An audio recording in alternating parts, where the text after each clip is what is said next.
জামাত নেতা এটিএম আজহারুল ইসলামের মুক্তির দেরিতে হয় জামাত হতাশ না হলেও বিস্মিত ও ব্যথিত হয়েছে বলে মন্তব্য করেছেন দলের সেক্রেটারি জেনারেল অধ্যাপক মিয়া গোলাম পরওয়ার।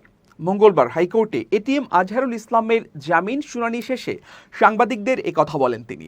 পরওয়ার বলেন, ৫ আগস্টে সরকার পরিবর্তনের পর যারা আওয়ামী ফ্যাসিবাদের হাতে মজলুম ছিল, যেভাবে আটক ছিল, অন্যায় বিচারে যাদেরকে ফাঁসি দেয়া হয়েছে, গুম করা হয়েছে, শাস্তি দেয়া হয়েছে, প্রায় সকলেই কিন্তু মুক্তি পেয়ে গেছে। কিন্তু আমাদের মজলুম জননেতা এটিএম আজহারুল ইসলামের বিরুদ্ধে আনিত যে সমস্ত মিথ্যা অভিযোগ, তার কোনো একটি অভিযোগে আজহারুলের সম্পর্ক নেই, যেটা আদালতের মাধ্যমে আইনজীবীরা প্রমাণ করতে সক্ষম হয়েছে। এরপরও ৮ মাস অতিবাহিত হলেও এখনও তিনি জামিন পাননি। তিনি বলেন, আজহারুলের জামিন না হওয়ায় সারা দেশে আমাদের নেতা কর্মী, লাখো কোটি শুভাকাঙ্ক্ষী যারা ন্যায় বিচারের পক্ষে, তারা ব্যথিত হয়েছেন।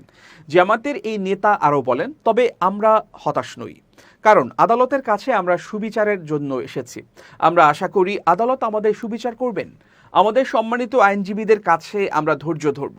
আমরা আদালতের নিয়মের প্রতি শ্রদ্ধাশীল। তিনি আরও বলেন, আমরা হতাশ না হলেও ব্যথিত হয়েছি। এতদিন পরেও তার জামিন না হয়, এই দায় আমাদের সবার।